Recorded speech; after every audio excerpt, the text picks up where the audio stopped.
Hi hello welcome friends. இன்றைக்கி நம்ம பார்க்க போகிறது ஒரு கிராமம் சார்ந்த த்ரில்லர் கதை தான். இது ஒரு அழகான கிராமம். இந்த கிராமத்தில் ஒரு பழைய பஸ் ஸ்டாப்பு. இந்த பஸ் ஸ்டாப்பில் ஒரு உடஞ்ச சுவத்தில் ஒரு பழைய கடிகாரம் தொங்கிக்கிட்டு இருக்கு. அந்த கடிகாரம் எப்போல்லாம் 10:10 நிற்கிதோ அடுத்த நாள் ஒரு மரணம் உறுதி. இது வதந்தி இல்லை, ஏற்கனவே 6 பேர் உயிரிழந்திருக்காங்க. கிராம மக்கள் பயந்தாங்க. ஒருவேளை கடிகாரத்தில் பேய் இருக்குமோ அப்படின்னு நம்புகிறாங்க. ஆனால் பத்திரிகையாளர் கார்த்திக் ஒரு விஷயத்தை கவனிக்கிறான். கடிகாரம் நிற்கும் ஒவ்வொரு முறையும் ஒரே ஒரு மனுஷன் அந்த பஸ் ஸ்டாப்பில் இருக்கான். அவன் யார்? அந்த கிராமத்தோட இன்சூரன்ஸ் ஏஜென்ட் ரவி.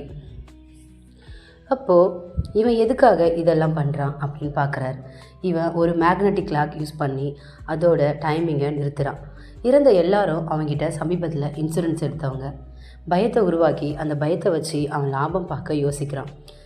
இயற்கையாக நிகழ்கிற மரணத்தை கடிகாரத்தோட கனெக்ட் பண்ணுறான். கடிகாரத்தோட கனெக்ட் பண்ணும்போது மக்கள் மரண பயத்தை உணர ஆரம்பிக்கிறாங்க. அதனால நிறைய பேர் இன்சூரன்ஸ் எடுக்க ஆரம்பிக்கிறாங்க. ஸோ இந்த பயம் அவனுடைய ஆயுதமாக மாறுது. இது தெரிஞ்சதும் போலீஸ் அவனை அரெஸ்ட் பண்ணுறாங்க. கடைசியில் கடிகாரம் உடஞ்சது, பயமும் உடஞ்சது.